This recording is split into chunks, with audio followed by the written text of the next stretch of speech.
Gangster, you know, we do that better than anybody. I bet you got it twisted, you don't know who to trust. So many player hating niggas trying to sound like us.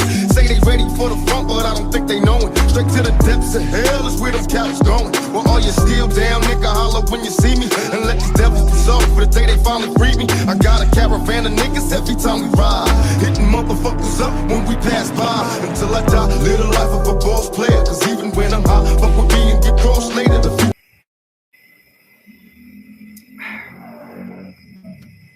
Ayan, mega love shoutout sa lahat mga kababayan, Visayas at Mindanao. Welcome back for another live streaming, another content mga kababayan ko. No, welcome back po. At nagbabalik muli ang inyong lingkod, of course, Birador Pico at your service. Lord Sakay Mio, mega love shoutout. Ayan. Palike and share po ng ating live dahil napakaganda po ng pag-uusapan natin ngayon. Umaatikabong pag-uusap ito. No, talakayan ito mga kababayan na kung saan ay pag-uusapan po natin ang mainit-init na balita na di umano ay may malaki ang posibilidad di umanong makasuhan, may maoblo na naman na isang Duterte mga kababayan. Ito ay hindi nasasantuhin ito mga kababayan ng NBI. Ayon yan mismo no sa ano po director ng NBI po. Tatalakayin natin 'yan, live pa ba si Harry Roque, si Gay Roque? Nako, alam mo, Lord Sakay Mio, mawala lang yung niya, mawala lang yung tawag dito, yung hinihingi niyang dun sa sa dahik, pribilehiyo. Pauuwiin at pauuwiin na 'yan. Ayan, shoutout po Wilfredo. Ayan, Wilfredo, okay, shoutout. Hello. Ayan, shoutout po. So, eto na nga mga kababayan. Uunahin muna natin, nakita nyo naman dyan sa thumbnail, no? Itong si Senator Raffy. So, pag-usapan muna natin itong kay Senator Raffy, mga kababayan. Bakit po natin pag-uusapan si Senator Raffy dito? Dahil unang-una sa lahat mga kababayan, nakitaan ng sambayan ng Pilipino, especially ng mga loyalista, mga kababayan, ng mga supporter ng ating mahal na Pangulong si PBBM, na itong si Senator Raffy, na-appreciate, okay? Nakaka-appreciate po ng nagagawa ng ating mahal na Pangulong si PBBM, which is totoo naman Alam niyo kung bakit? Di ba kung matatandaan nyo, from the very beginning, bago pa pumasok sa politiko, bago pa po pumasok sa politiko, si Senator Raffy Tulfo, mga kababayan, alam na natin at idol na ng lahat, kaya nga idol ang tawag natin, di ba? Idol Raffy, di ba? Kasi nga po, nakasanayan natin, kasi nga, si Idol Raffy, mga kababayan, siya po ay, what do you call this? Siya po ay naninilbihan na sa sambayan ng Pilipino bago pa siya pumasok dito sa magulong sistema ng politika, mga kababayan. Alam naman natin 'yan, 'di ba? Kaya nga ito malaki ang contribution ni Senator Raffy, especially pagdating po sa public service. Pareha sila ng ginagawa ni President Bongbong Marcos. Wala kayong napapansin, mga kababayan. Si Senator Raffy, kaya gustong-gusto niya yung ginagawa ni Pangulong Bongbong Marcos na pumupunta si PBBM. Hindi po ginawa ni Digong yan. Tandaan nyo to mga DDS. Never ginawa ng tatay nyong karton na mamamatay na sa dahik. Never niyang ginawa yung ginagawa ni PBBM. Na puro on-site siya pumupunta para masigurado na walang ghost project na mangyayari. 'Di ba, mga kababayan? Tama, mali? Tama. Kasi nga, gusto makasigurado ni PBBM na hindi na mangyayari yung nangyari na nakawan ng pondo saan po noong panahon ni Digongyo, mga kababayan. Ganun po 'yon, no? Magagalit na naman yung mga didilis diyan. Bakit? Dahil nadamay na naman yung tatay nilang karton. Madadamay talaga. 'Di ba? Sabi nga ni Senator Raffy, 'di ba? Ang maganda kay Pangulong Bongbong Marcos, mga kababayan, no? Meron siyang political will na panagutin yung mga may sala. At maganda yung ginagawa ni Pangulong Bongbong Marcos na na mga trabaho na hindi niya nakikita kay Sara Lustay, mga kababayan, kay Sara Duterte, na never ever niya pong nakita. 'Di ba? Mami, pa-share nga ng live ko. Mami, pa-share muna please. Thank you.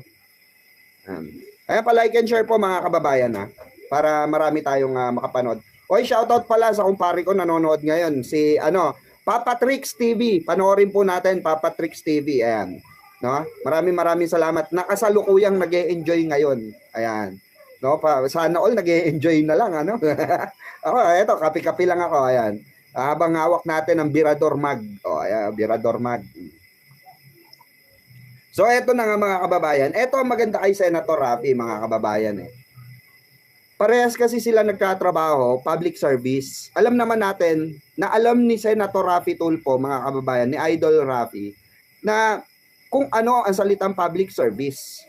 Kasi ginagawa rin niya yan ng libre sa sambayan ng Pilipino na lumalapit sa saan po? Diyan po sa Tulfo and Action. Alam natin 'yon, 'di ba? Kaya nga ang dito kaya Senator Raffy maayos yung pagpasok niya, 'di ba, sa Senado. Dahil bakit? Full of experience na siya when it comes to public service. At alam niya yung mga nasa field. Kabisado na niya yung nangyayari sa field. Yung tolonggisan, yung lamangan na nangyayari sa field. 'Di ba? Dahil mismo rin siya at mga staff niya pinapapunta niya po doon sa mga mga nirereklamo, 'di ba? Etong si Pangulong Bongbong Marcos, kaya na-appreciate ni Idol Raffy yan, mga kababayan. Nakikita kasi ni Senator Raffy Tulfo yung ginagawa ni Pangulong Bongbong Marcos na unang-una, yung mga pabahay, yung 4PH program, para po dun sa mga walang bahay. Na makakapag-avail sila ng 4PH program para po, 'di ba, maibsan na magkaroon sila ng sariling bahay sa murang halaga. 'Di ba? Imagine nyo, 2.8 magkakabahay ka na, may house and lot ka na. 'Di ba? Depende 'yan sa salary mo. Kung mas mababa pa yung salary mo, mas mababa pa yung monthly mo. 'Di ba? Ang kasi nito mga kababayan, ang point nito ng sinasabi natin, yung nagagawa ni Pangulong Bongbong Marcos, na-appreciate ni Senator Raffy kasi nga halos pareha sila ng serbisyong ibinigay sa taong bayan. Yan ang real talk, 'di ba? Bakit hindi na-appreciate ni Senator Raffy si Sara Duterte? Mga DDS, mga PBBM supporter. Bakit hindi na-appreciate ni Senator Raffy si Sara Duterte? Bakit hindi man lang niya 'di ba, may pagmayabang sa media na ay okay yan si Sara Duterte, ay okay to, 'di ba? Maayos to si Sara Duterte, 'di ba? Hindi niya masabi 'yon, mga kababayan. Bakit? Kasi nga wala siyang nakikitang public service na tinatawag. Kasi nga si Senator Raffy, alam natin na public service ang ginagawa niya from the very start bago siya pumasok ng politika. Ganun yun, mga kababayan ko. Kaya nga ako, saludo rin ako, ang daming saludo na mga pro-BBM supporter at mga loyalista sa sinasabi, sa pagpupuri na ginagawa, Parang weekly ata may nasasabi si Senator Raffy about sa ginagawa ni Pangulong Bongbong Marcos. Pinagpapasalamatan ni Senator Raffy dahil napakabuti ng puso at ng political will, yung galing pagdating sa public service na ginagawa ni Pangulong Bongbong Marcos, 'di ba? Para every week na-appreciate 'yon ng ating butihing senator na si Senator Raffy. Ako hindi ako nagtataka, bigyan ko kayo ng senaryo. Ako hindi ako nagtataka, one of these days, kaya pala sa mga kalye-serye na ginagawa natin, hindi nawawala si Senator Raffy sa listahan na gusto nila maging presidente. Kasi matatandaan nyo, nung nagkalye-serye tayo last month, pero ulitin natin yan ngayong week na to, magre-relax muna ako kasi medyo mainit ang panahon 'di ba? Terik ang araw. Pag medyo lumamig-lamig ang panahon. Pero ang ano rito mga kababayan, kaya si Senator Rapi, lumalabas siya ngayon sa listahan bilang isang gustong presidente, no, or vice-presidente. Actually malakas siya, no? Kaya siya pumapasok sa listahan bilang presidente at vice-presidente dahil nga no gusto ng tao yung serbisyo publiko na ginawa ni Senator Rapi. Para nakikita nga raw nila yung kagaya ng ginagawa ni Pangulong Bongbong Marcos na mismo po doon sa field pumupunta si Senator Rapi. Kagaya ni PBBM. Pumupunta sila on site, tinitignan nila yung kapasidad ng proyekto, kung tama ba yung procedure na ginagawa, kung maayos ba, wala bang nalulustay na pera, 'di ba? Wala bang overprice na nangyayari? Maayos ba yung pagkakagawa ng infrastruktura na 'yan? 'Di ba? Ganon. Kagaya ng ginagawa ni Senator Rapi doon nung may mga iniimbestigahan siya when it comes to 'di ba? 'Di ba nag-viral yung yung video na kung saan mga kababayan, nag-viral po dati yung tinulungan niya mga factory worker, 'di ba? May mga factory worker na tinulungan si Senator Rapi na hindi na hindi nakakasahod ng tama. 'Di ba? Ma'am Jocelyn Flores, shoutout po Mga solid ka BBM natin diyan, shoutout, 'di ba? So ito yung kagandahan, no, kahit na hindi ka mag-announce. Actually, hindi ko alam kung tatakbo si Senator Rafi Tulfo.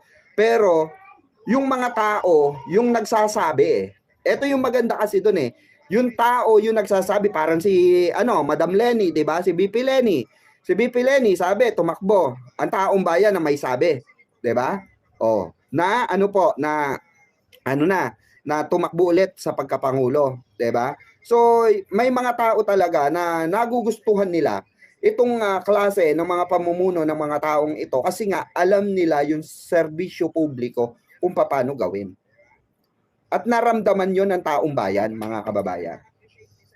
Si Digong, instead na harapin niya, kausapin niya yung mga nagrarally na pag-usapan natin ng maayos. 'Di ba? About sa gasolina. Anong sinabi ni Digong yon nung mga panahon na yon? Wala akong magagawa sa gasolina kahit na magwewelga kayo diyan.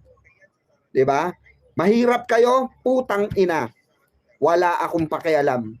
Mamatay kayo diyan. 'Di ba? Real talk. Ito kasi yung masakit na katotohanan na hindi matanggap ng mga DDS. Na hindi talaga public servant ang mga Duterte. Real talk yan. Kasi nga, yung nakagisna na politika nila sa Davao ng mga Duterte na to, yun dinala nila dito sa syudad, yun dinala nila rito na taktika dito po sa atin, sa Luzon, ay taktika ng mga moro-moro. Ang tawag po dyan sa Mindanao, moro-moro politics. Yung patayan dito, patayan doon. Yun po yung dinala niya rito. Kaya nga mismo, siya mismo, si Digong mismo ang nagsabi, wala naman akong nagawa. 'Di ba? Wala naman ako nagawa. Ang kasalanan ko lang yung EJK. Aminado siya na kasalanan niya yung EJK. Kung bakit siya naandun sa dahig. Imagine niyo, eto na lang, kung nasa issue lang tayo ng Parmali scandal ni Digong, mga kababayan. Kung nasa lang tayo, estado lang tayo ng usapin about Parmali scandal. Naandun lang tayo. Wala sana si Digong sa dahig. Hindi sana dinimanda, hindi sana inangat nila Senator Sonny Trillanes at ng iba pa, 'di ba, na mga personalidad na nagsampa ng kaso sa ICC at naghungkat, 'di ba, ng extrajudicial killing na ginawa ni Digong. Wala sana 'yan. Kung alam lang ni Digong ang tamang pamamaraan ng pagdidisiplina sa tao. Hindi niya kasi alam 'Di ba, mga kababayan? Hindi niya po alam. Kasi nga bakit hindi niya alam? Kasi mismong mga anak niya hindi niya madisiplina ng maayos. Anong sabi niya kay Madriaga? Kay Ramil Madriaga. Ayaw niyang pumasok si Baste dahil bayot. Bayot daw yung anak niya si Baste. Ayaw rin daw niya si Iotman. Dahil bakit daw? May saltek. May saltik daw. O kaya nga, halata naman may saltik kasi mananaksak eh. 'Di ba? Public service, nasa public service ka, mananaksak ka dahil hindi ka makaiyot. 'Di ba? Tama ba 'yon? Oh. Tama ba 'yung mga kababayan? Mananaksak ka ng tao dahil hindi ka makaiyot. Oh. Sige nga. Oh, kaya alam ni Digong na siya mismo hindi niya alam kung paano magpasunod. Anong ginagawa niya? Kinakastigo niya. Yun na lang yung mindset na kaya niyang ibigay sa kanyang utak. Oh. Kay Kitty Duterte, 'di ba? Kay Kitty. Nilulustay yung pera ng kaban ng bayan. Bakit? Puta, ang hirap daw nila, mahirap daw sila. Pero naandoon sa mga barkada niyang elitista. Mga elite na tao. Oh, nakikipag-party-party gamit ang pondo na kinukuha ng mga hayop na 'yan. Oh. 'Di ba? Real talk. Umamin nga si Digong eh.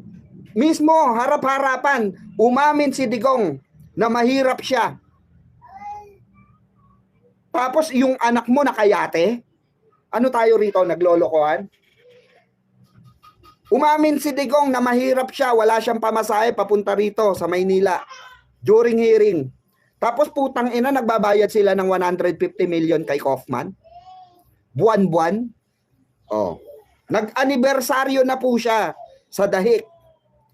Si Digong 'yon, nag-ano na po siya diyan sa Dahik. Oh, magkano na? Imagine this, magkano na ang perang na ibayad nila kay Kaufman? Hindi pa po, kay Kaufman lang yan, 150 million. Hindi pa po kasama mga kababayan, yung sa sa mga kasama niya ron, na tawag dito, legal team. Hindi pa po kasama. Imagine, saan galing ang kayamanan ng mga yan? Diba? Kaya no wonder, hindi sila nakakakuha ng simpatya or hindi sila nakakakuha ng suporta sa Tulfo Brothers. Bakit po? Especially kay Senator Rapi. Oh. Si Montulfo nga di ba? Si Sir Montulfo, alam niya si Sara Duterte may tililing. Dahil sabi mismo raw ni Digongyo, suwail na anak. Hindi nga niya kasundo eh. So imagine this, no? Imagine this, bakit gamit pa rin ng mga anak niya yung pangalan niya? Bakit po? Dahil alam nila na yung tatay nilang karton, meron pong mga diehard supporter na mga Duterte supporter. Yung tinatawag natin DDS. Oh, nasaktan sila ngayon mga kababayan. Alam nyo ba, nagtre-trending ngayon sa Facebook, yung sinabi ni Baste Duterte sa kanyang speech, 'di ba? Na maraming mayayabang na DDS. Maraming mga bobo na DDS. Oh. Ang daming nagalit kay ng mga DDS. Si Baste na yan Oh. Si Baste na po ang nagsabi. Pero nagalit sila kay Baste. Hindi nila matanggap. Oh, nakapwa nila DDS, sasabihin sa kanilang bobo sila. Mayayabang sila. Hindi sila unite. Oh. Kami kasi dito sa mga nakasuporta, no, sa administrasyon ni Pangulong Bongbong Marcos, may unity kasi kami. Hindi kami inggitan. Mataas ang views nung isa, hindi ganun. Ay, mataas yung views nito, hindi ganun. Sisirain yung isa, hindi ganun. Hindi kami ganun. Alam nyo kasi pinag-aawayan ng mga DDS, alam nyo kung bakit ang dami nagsusumiksik na mga vlogger dyan? Eto, real talk to galing na mismo kay Nino Barsaga, kay Cap Nino. Oh, shoutout Cap Nino ayan, see you soon, Cap. Oh, kay Cap Nino Barsaga na nanggaling ito mga kababayan. Malaki ang bigayan sa Duterte administration noon. Kaya marami nagsusumiksik na mga vlogger doon sa kabilang kampo sa mga Duterte dahil usot-uso talaga ang bigayan doon. Tapos tayo ang aakusahan. Sila nga tong may mga condo unit. Imagine condo unit. May mga sasakyan. May libreng may monthly allowance na 110,000 a month. Class D ka na nun. 'Di ba? Pagka mga class C, class B ka, class A ka, nasa 500 pataas ka na. Mismong galing kay Nino Barsaga yung mga kababayan na dating pioneer. Aminado siya, pioneer siya ni Duterte noon. Pioneer vlogger siya ni Duterte. Sa war on drugs. 'Di ba? Sa kanino kayo maniniwala? Doon sa mga tampalasang kutong lupa na bago pa lang sa industriya ng vlogging sa bayaran ng mga Duterte, o doon na sa dating miyembro or binabayaran ng mga Duterte at dinodonate sa orphanage. Sabi kasi ni Nino inano niya sa orphanage. 'Di ba? Siyempre, maniniwala ang sambayan ng Pilipino kay Nino Barsaga. Si Nino Barsaga, credible yan 'Di ba? Kung matatandaan nyo nga, 'di ba? Nung tinitira niya si Yorme noon, 'di ba? Pinabanat. Pinabanat ng pinabanat po si Yorme, si Isko Moreno. Nino ng mga Duterte administration noon. Anong ginawa ni Isko Moreno, ni Yorme? 'Di ba pinahuli si Nino Barsaga, pinakulong, 'di ba na ano pa 'yon, balita pa sa TV Patrol. Pinatira nila yung tao tapos hindi nila tinulungan. Ganun din ang nangyayari ngayon dito po, mga kababayan, sa usapin ng dimandahan, sa usapin po ng kaso sa mga DDS vlogger na fake news. Fake news lang ulitin natin. Yung mga nagpakalat lang ng fake news. Kaya kung meron kayong makakilala na fake news peddler na mga DDS vlogger or content creator wannabe, yung gusto pa lang pumasok rito, kala mo talaga may alam sa politika. Akala mo talaga marunong makipagtalas-tasan when it comes to politics or public service. 'Di ba? Pero pag tinanong mo, content lang naman pala. 'Di ba? Parang Marge Marasigan, shoutout pare Real talk dito kasi, mga kababayan, no? Maraming sumasama na mga DDS vlogger, nag-a-apply na mga DDS vlogger diyan sa sa kampo ng Duterte kasi nga nabisto Nalaman nila kay Nino Barsaga kung gaano kalalaking pera ang batuhan diyan. Segment po ng Bengador 'yon, mga kababayan. Segment ng Bengador. Nangyari 'yon na kasama ni Boss Mike, si Mima Alicia at si Nino Barsaga. Imagine that, mga kababayan Imagine that. Tayo, mga kababayan, mga kabengador, kabirador, no? Tayo po, doon lamang tayo sa tama. Katulad nito, etong balita na to, mga kababayan, na mismo po ang director po ng NBI, may sinabi po sa good governance na ginawa ni Pangulong Bongbong Marcos. Ito, highlights natin to, mga kababayan. Para lubusan natin maintindihan, mga kababayan ko, kung saan ba humuhugot ng kapal ng muka itong mga nagpapakalat na mga fake news na ito.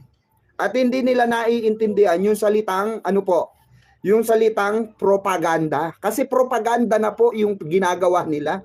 Hindi nila nalalaman yun. Kasi nga wala silang pakialam. Ang alam lang nila, mag-content. Kasi pag nahuli sila, sasabihin nila, content lang naman po ako, nakikitrending lang ako. Pero this time around, mga kababayan, hindi po pwede yan.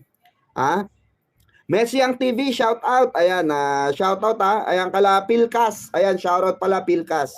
At sa lahat po, no? So eto pakinggan natin to. Si baka sabihin na naman fake news. Eto po malinaw to. Ayan malinaw yan Director po ng ano yan ha, ng NBI, mga kababayan. Oh. Pakinggan natin yung sinabi niya about sa Pogo, about sa corruption na nilabanan ni PBBM. Oh. Ang laki ng Pogo. Oh. And sino ba yung identified natin talaga na national operator ng Pogo? Chinese, di ba? Ah. Then yung mga related na mga cases pa dyan, yung human trafficking, Chinese din yung nakikita natin. Correct. Pasok din from Chinese. No? So, yun yung ating mga binabantayan talaga dyan. And I think it's about time that now I understand and I have to say it na tama yung naging direksyon ni Pangulong Bongbong Marcos when he stopped Pogo. Yun. Oh. Narinig nyo mga kababayan? Narinig nyo mga DDS? Tama yung ginawa ni Pangulong Bongbong Marcos to stop the Pogo. That fucking Pogo. Oh. Na sino ang nagmalaki? Oh, ulitin natin ha. Sino ang nagmalaki na okay ang Pogo? Comment down below mga DDS. I challenge you.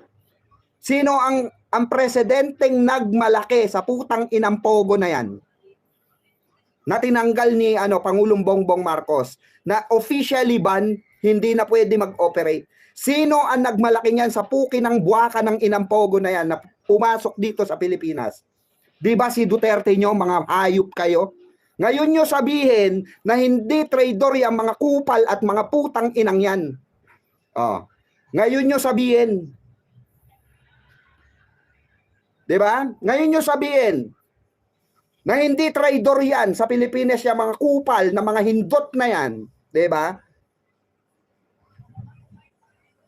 Ito tinanggal mismo ni Pangulong Bongbong Marcos. Ha? Siya po ang nagtanggal dahil illegal, mapanakit, may human trafficking, drugs, lahat na. At sino namamahala niyan? Si Harry Roque, yung putang inang bayot na yan na nagtatago. Oh. 'Di ba? Okay nang ina kahit sa harapan ni Harry Roque, isasampal ko tong bibig ko sa kanya. Kaya kong sabihin sa harap-harapan ni Harry Roque to. Na sila ang salot sa lipunan nato. Sila ang nagpalala sa sitwasyon ng korupsyon dito sa bansang Pilipinas, yung mga Herodes na mga buwaka ng inang yan. Pakinggan pa natin.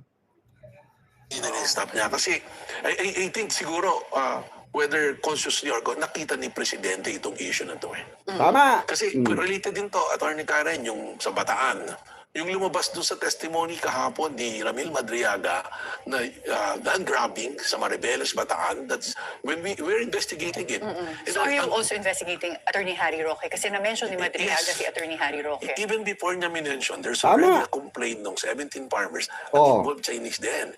And ang hinahanap namin na tao is the incorporator of First Bataan.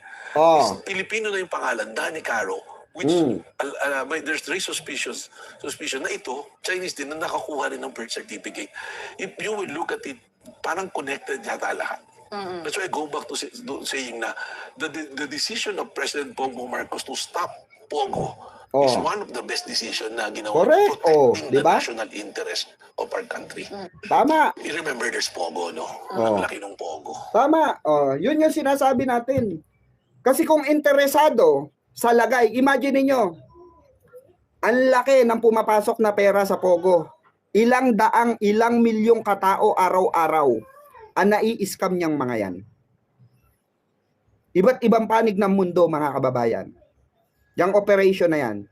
Imagine niyo kung gaano kalaking pera ang papasok sana kay Pangulong Bongbong Marcos kung pinahintulutan pa rin yan tumakbo ang Pogo dito. But he insists to stop that fucking Pogo operation. 'Di ba? Ganyang kabuti ang ating mahal na Pangulo. Inisip niya ang kapakanan ng sambayan ng Pilipino, yung mga nabiktima ng Pogo. Hindi siya nagpasilaw sa pera na kayang ibigay ng mga Chinese Pogo na yan. 'Di ba? Tapos sasabihin nyo, pukin ng ina nyo, mga DDS kayo, sasabihin nyo, Duterte is the great president, mga ulul sa inyo lang yun. Diba? Hindi para sa sambayan ng Pilipino yun. Tangina, kaya nga afford ni Duterte magbayad ng 150 billion pesos, 150 million pesos kay Kaufman eh. 'Di ba? Dahil diyan sa mga lagay na 'yan, sa mga drugs na pumapasok na pondo ng drugs, saan po? No? Sa bank account nila. Ayon yan mismo at nilatag yan mismo ni Senator Sonny Trillanes, ang kaisa-isang ex-senador na tumayo at nanindigan na may bayag na labanan sino po? Si Rodrigo Roa Duterte na nakakulong ngayon sa dahig dahil sa patong-patong na kaso. 'Di ba? Yun yung tinatawag ng mga DDS na sundalong kanin. Yun yung sundalong kanin na hindi kayang tibagin ng tinatawag yung superior.